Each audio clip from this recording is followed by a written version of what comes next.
Provérbios, capítulo 1, versos número 8 a 19.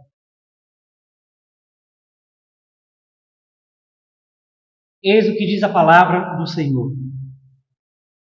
Filho meu, ouve o ensino de teu pai, e não deixes a instrução de tua mãe, porque serão diadema de graça para a tua cabeça e colares para o teu pescoço.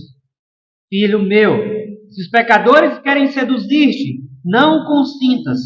Se disserem, vem conosco, embosquemo-nos para derramar a sangue. Espreitemos, ainda que sem motivo, os inocentes. Traguemo-los vivos, como o abismo, e inteiros, como os que descem a cova. Acharemos toda sorte de bens preciosos, encheremos de despojos a nossa casa.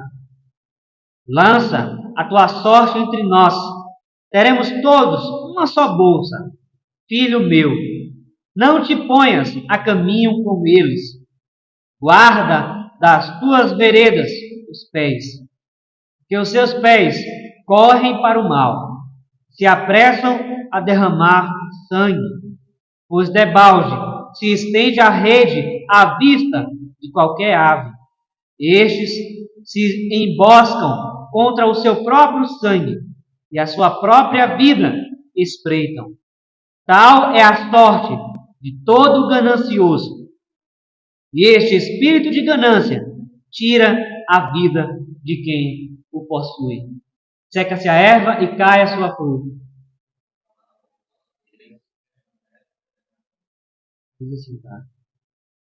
Os versículos de 8 a 33 de Provérbios 1 nos mostra três vozes que devem ser identificadas, e estas são a voz da instrução, a voz da tentação e a voz da salvação. Nós vamos examinar hoje a voz da instrução e a voz da tentação. A instrução dos pais, aqui no livro de Provérbios, reflete o caráter da aliança que Israel fez com o Senhor, prometendo fazer do seu Deus o Deus de seus filhos, abarcando todas as áreas da vida. Em Deuteronômio 6, versos de 1 a 9, nos diz a palavra de Deus: estes, pois, são os mandamentos, os estatutos e os juízos que mandou o Senhor teu Deus, se te ensinassem, para que os cumprissem na terra que passas a possuir, para que temas o Senhor teu Deus e guarde todos os seus estatutos e mandamentos que eu te ordeno, tu e teu filho, e o filho de teu filho, todos os dias da tua vida, e que teus dias sejam prolongados. Ouve, pois, ó Israel, e atenta em os cumprires, para que bem te suceda, e muito te multipliques na terra que mana leite e mel, como te disse o Senhor, Deus de teus pais. Ouve, Israel, Senhor nosso Deus é o único Senhor. Amarás, pois, o Senhor teu Deus, todo o teu coração, toda a tua alma e de toda a tua força. Estas palavras que hoje te ordeno estarão no teu coração.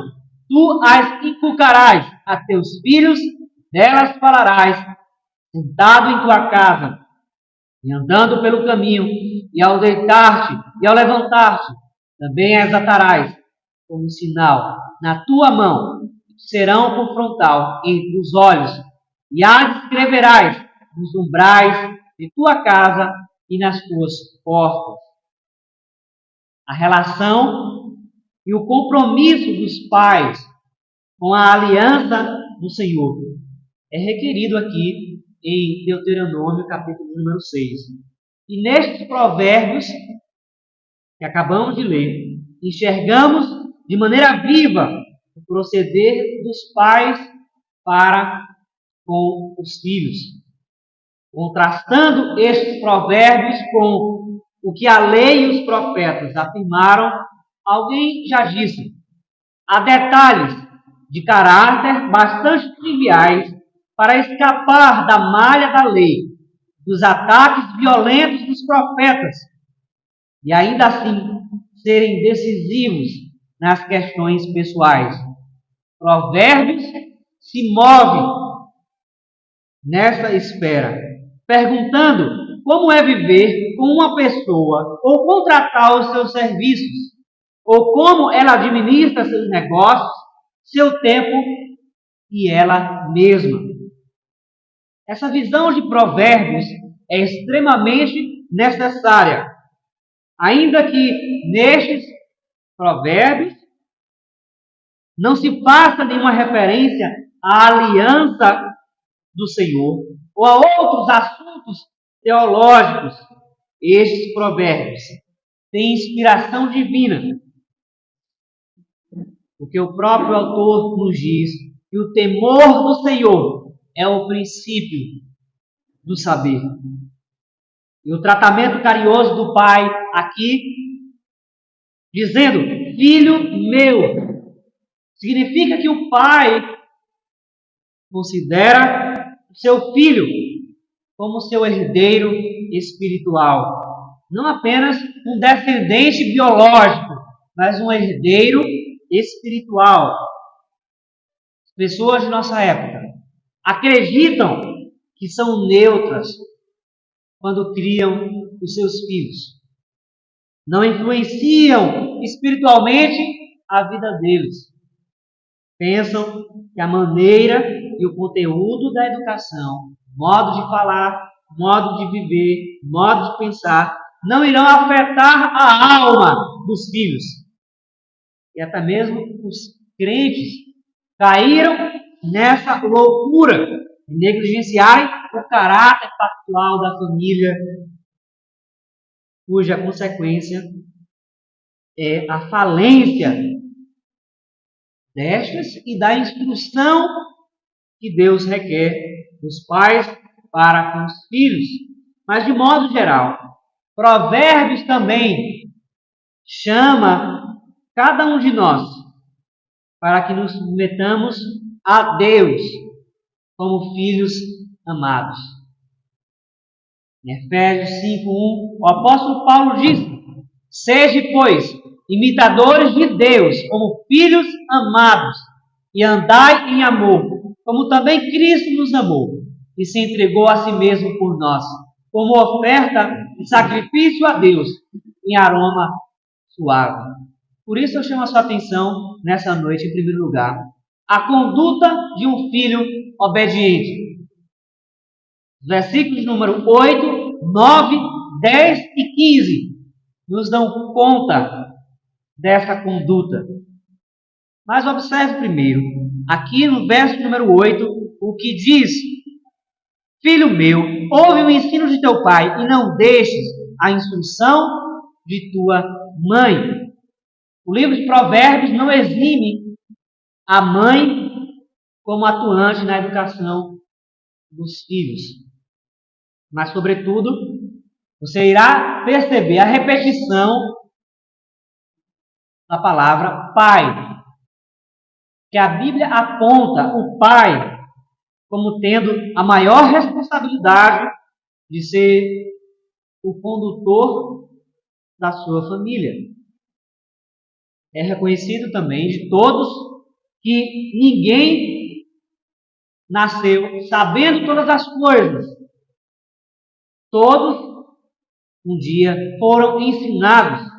Por isso Salomão disse, em capítulos à frente, em Provérbios 22:6, ensina a criança no caminho em que deve andar, e ainda quando for velho, não se desviará dele. Exatamente nos versos número 8, 9, 10 e 15. Nós temos conselhos para a conduta de um filho obediente e que tem observado a afirmação do versículo número 7. Temor do Senhor é o princípio do saber, mas os loucos desprezam a sabedoria e o ensino. Os versos mencionados aqui, que chamam diretamente o filho à atenção, como por exemplo, verso número 9, verso número 8 e 9, filho meu. Verso número 9, ele diz, porque serão diadema de graça para a tua cabeça e colares para o teu pescoço. Filho meu, se os pecadores querem seduzir-te, não o consintas. Esses versículos, que chamam diretamente o filho à atenção, nos faz lembrar de que os filhos normalmente devem ser lembrados da sua obrigação para com Deus. E os filhos devem ser ensinados, porque os filhos normalmente são resistentes, mesmo aqueles que são filhos de crentes. Eles também são pecadores, também possuem uma natureza caída e precisam reconhecer esta verdade. Mas esse texto também se aplica a todos os crentes que, ao se considerarem filhos de Deus, precisam também receber o alerta de Deus quanto a não seguir o caminho dos perversos. O filho descrito neste texto é aquele que está sendo exortado a não cair nas armadilhas de Satanás. Os ouvidos dos jovens, das crianças, são mais suscetíveis ao erro. E não quer dizer que os velhos também não possam cair em erros grosseiros. Mas estes, jovens e crianças, são presas fáceis do pecado. Calvino certa vez disse que os jovens, em meio às controvérsias, se irritam muito mais depressa do que os demais de idade. Se iram mais facilmente, cometem mais equívocos por falta de experiência e se precipitam com mais ousadia e temeridade. Mas aqueles, irmãos e irmãs, que temem ao Senhor, carregam consigo um diadema de graça e um colar no pescoço. Essa é a ilustração feita aqui nesse capítulo 1, porque no reino de Salomão, os filhos sábios usam figuradamente seus ensinos magníficos como um colar, que não somente está sobre ele, como também está exposto a todos os homens. Além disso, a metáfora desses adereços aponta para a realidade de exibir e recitar o ensino. Essa é a melhor defesa contra os sedutores deste mundo. Crianças, jovens, se nós tivermos o ensino da palavra de Deus como um adereço que adorna a nossa vida, nós poderemos não somente viver piedosamente, mas poderemos também testemunhar da nossa fé aos outros, bem como ensiná-los, ensinar aos filhos, ensinar uns aos outros, não somente a conhecer a Deus e a verdade, mas adornar toda a vida através dela. É o dever daqueles que estão em aliança com o Senhor. Mas a língua das crianças modernas, a língua dos jovens contemporâneos, estão cheias de mentira, estão cheias de perversidade, estão cheias de malícia. É exatamente o que nos traz o verso número 15, tratando da realidade da persistência com que os pecadores querem desviar o filho. Verso de número 15 nos diz: filho meu, não te ponhas a caminho com eles, guarda das suas veredas os pés. Esse versículo indica também que o filho não deve experimentar os vícios perversos que os pecadores lhes oferecem. Mas o que acontece em nossos dias, os jovens e as crianças, que normalmente estão imbuídas com pensamentos e atitudes corrompidas, seguem estes caminhos tortuosos. Mas a instrução aqui, ao pai chamar o seu filho, a exortação, exala o amor do pai para com Deus, em primeiro lugar, e para com o seu filho. E em última análise, este provérbio, capítulo 1, nos mostra que Deus ama os seus filhos, que chama os seus filhos à retidão. Mas há muitos que estão, como disse o salmista no capítulo 53, verso 1, diz o insensato do seu coração, não há Deus, corrompem-se e praticam iniquidade, já não há quem faça o bem. E em relação a isso, alguém disse, o vício é um monstro de aparência tão assustadora para ser abominado. Só precisa ser visto, mas quando sua face é vista com frequência, torna-se um rosto familiar que primeiro suportamos, depois nos apiedamos e por fim aceitamos. Essa é a condição dos pecadores deste capítulo. Mas os pais, e Deus, nosso Senhor, como nosso Pai, nos chama a andarmos a passos largos destes vícios. Mas eu chamo a sua atenção ainda, em segundo lugar, a sedução dos pecadores impenitentes. Observe os versos número 11 a 14. Se disserem, vem conosco, embosquemo-nos para derramar sangue, espreitemos, ainda que sem motivo, os inocentes, traguemos-los vivos como o abismo, e inteiros como os que descem a cova. Acharemos toda sorte de bens preciosos, encheremos de despojos a nossa casa. Lança a tua sorte entre nós, teremos todos uma só bolsa. Nós identificamos aqui nesses versículos que o pecado entorpece a alma. Assim como um viciado em drogas já está com as suas faculdades mentais comprometidas, o exercício do pecado embrutece a mente e o coração, a ponto dos homens praticarem o pecado por prazer e até por entusiasmo.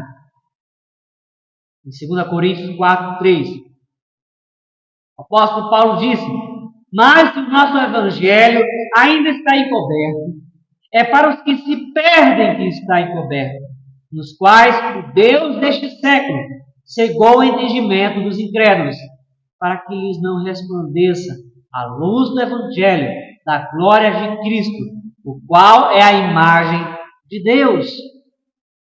Os pecadores estão cada vez mais entorpecidos pelos seus próprios pecados. Mas estes pecadores aqui especificamente são aqueles que desejam facilidades na vida, que não obedecem às ordenanças do Senhor. Como o próprio nosso Senhor disse em Gênesis 3,19, o suor do rosto comerás o teu pão, até que tornes a terra, pois dela fostes formado, porque tu és pó e ao pó tornarás. Mas estes querem facilidade, negligenciando o que o apóstolo Paulo disse também em 2 Tessalonicenses 3,10, porque quando ainda convosco vos ordenamos isso, se alguém não quer trabalhar, também não coma. A sedução para o pecado, você deve saber, nunca exibirá de imediato as suas consequências punitivas. Mas sempre o pecado estará adornado com falsas promessas de felicidade, prosperidade, autonomia. Esta tentação que envolve o filho começa com as mesmas palavras que em Provérbios capítulo 7, verso 18, Salomão exorta ao jovem não se misturar com a mulher adúltera. Vem, embriaguemos-nos com as delícias do amor, até pela manhã, gozemos amores. É a mesma chamada que estes pecadores incutiram na mente deste filho, mostrando somente a superfície imediata dos seus atos. É evidente, então, que estes versículos nos dão conta daqueles que são arrogantes e que querem o dinheiro, a riqueza, a todo custo, bem como o prazer. Mas o dinheiro na Bíblia, de modo algum, é condenado. Mas o amor a ele, sim. E o anseio desenfreado pela riqueza é o que faz muitos homens e mulheres se afundarem. E isso, sim, é condenado por Deus. Alguém já disse que os pecadores amam as riquezas e usam as pessoas. Mas os santos amam as pessoas e usam as riquezas para ajudar os outros. Acerca disso, nós temos um exemplo claro no Evangelho de Lucas, capítulo 18, os versos 22 e 23. Ouvindo, Jesus disse-lhe para com um jovem rico: uma coisa ainda te falta, vende tudo o que tens, dá aos pobres e terás um tesouro nos céus. Depois, vem e segue-me. Mas ouvindo ele estas palavras, ficou muito triste, porque era riquíssimo. E neste mesmo contexto, em Mateus 19, 23, então disse Jesus aos seus discípulos: em verdade vos digo, que um rico dificilmente entrará no reino dos céus. E ainda vos digo, que é mais fácil passar um camelo pelo fundo de uma agulha do que entrar um rico no reino de Deus. Esta sedução está em oposição aos padrões de Deus. Estes aqui que estão incitando o filho da aliança a quebrar a aliança, estão indo contra a própria lei de Deus, indo contra o 7º mandamento, o 8º e o 10º mandamento. Não matarás, não furtarás, não cobiçarás a casa do teu próximo, não cobiçarás a mulher do teu próximo, nem o teu servo, nem a sua serva, nem o seu boi, nem o seu jumento, nem coisa alguma que pertença ao teu próximo. Você já foi tentado desta mesma maneira? Você não deve pensar que jamais receberá propostas como esta. Observe na malignidade destes homens, na boa conversa para com este filho. Esta sedução se relaciona com uma aparência externa que a maioria dos homens desejam ter neste mundo. Querem externar seus prazeres, querem externar a aparente riqueza, prosperidade que eles possuem, tendo em seu interior a morte espiritual. Mas essa própria exibição destes pecadores contém uma ação de uma punição retributiva pelos seus próprios atos. E estes pecadores fazem é a imagem de nossa época. Aqueles que acreditam estar fazendo as melhores coisas, mas no fim das contas estão atraindo miséria, estão atraindo consequências infames para as suas vidas, bem como para a vida dos filhos e da família. Você observa então o quão maligno é o pecado.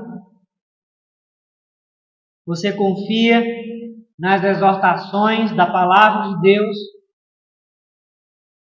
quanto a mostrar a você que nem toda conversa bonita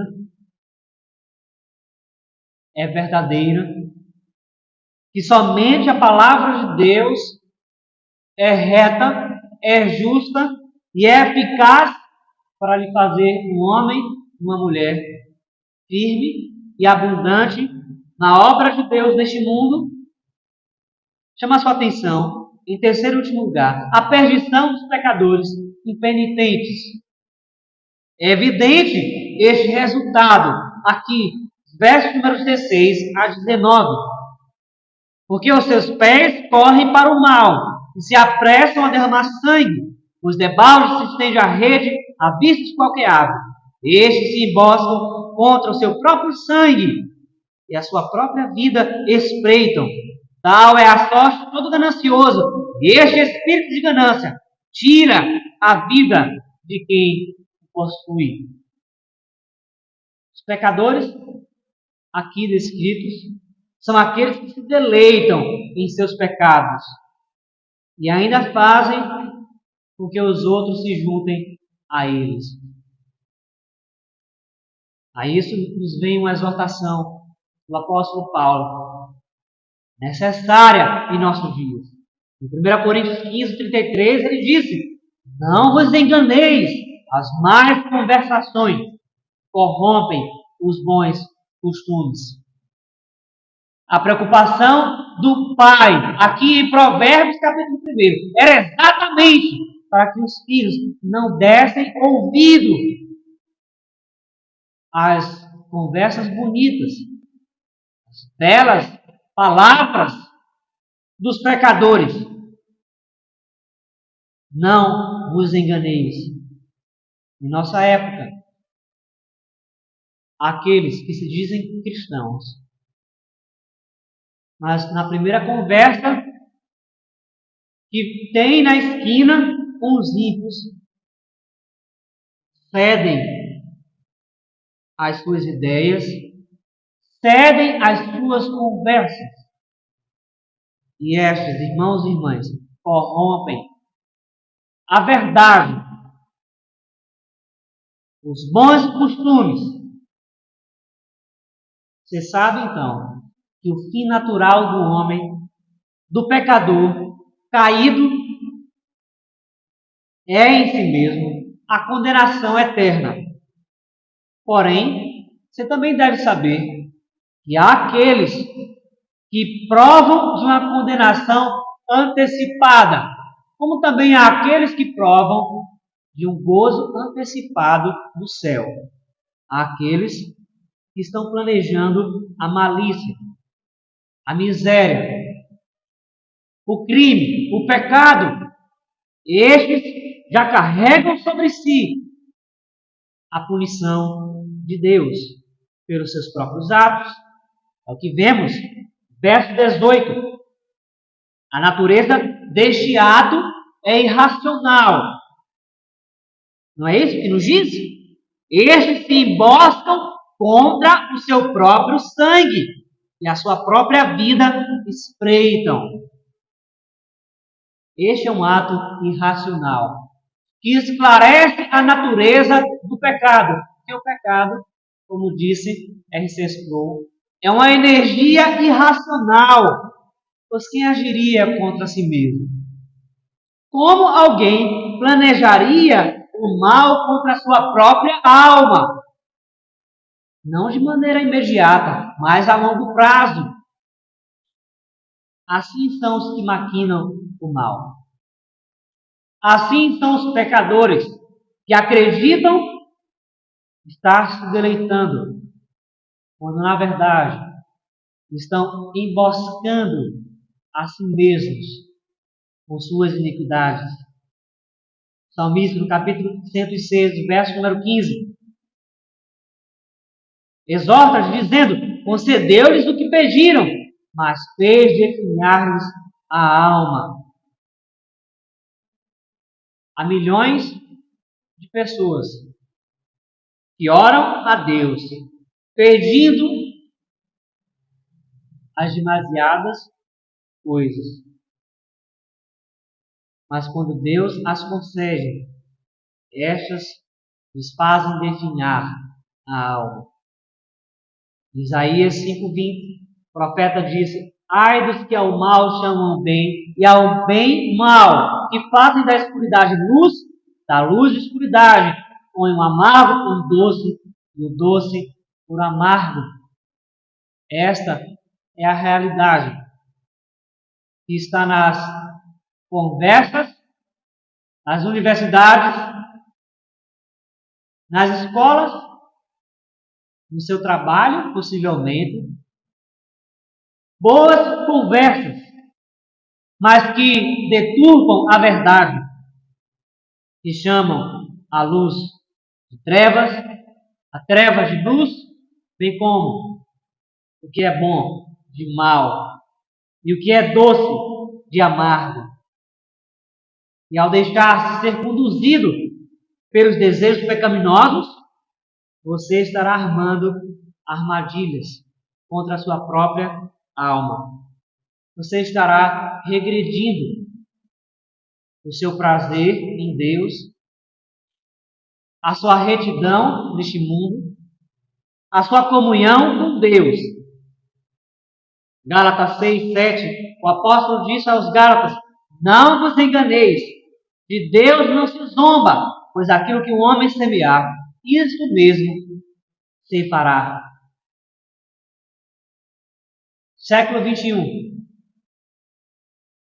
é o século em que a humanidade, que deveria olhar para cima, olhar para Deus, reconhecendo a sua soberania, tem olhado para baixo, como os porcos, como os animais que vivem irracionalmente. E é daí que decorrem as consequências de tantas misérias.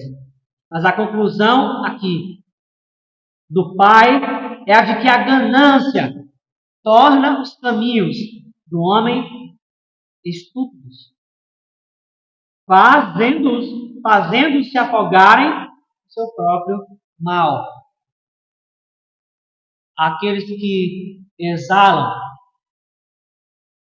uma sabedoria, uma eloquência até exterior, mas a prática de suas vidas está em oposição a esta sabedoria. A sabedoria de Deus, em última análise. Mas a pergunta que eu tenho a você nessa noite é: você tem examinado o seu coração? Você tem sido tomado pela ganância, dando ouvido aos pecadores? Ou você tem sido como este filho que tem ouvido atentamente a exortação do seu pai? Essas não são exortações somente aos filhos jovens ou às crianças, mas a todos os filhos de Deus. Porque tendo um caráter aliancista, todos que estão em aliança com Deus precisam considerar os seus caminhos. Precisam considerar com quem andam, o que apoiam e como estão tratando as pessoas ao seu redor. A sua vida ordinária, no dia a dia, também pertence a Deus. Não há nenhum espaço que você deva deixar vazio, como se a lei de Deus não se aplicasse àquilo, como se Deus não fosse necessário naquilo, de modo algum.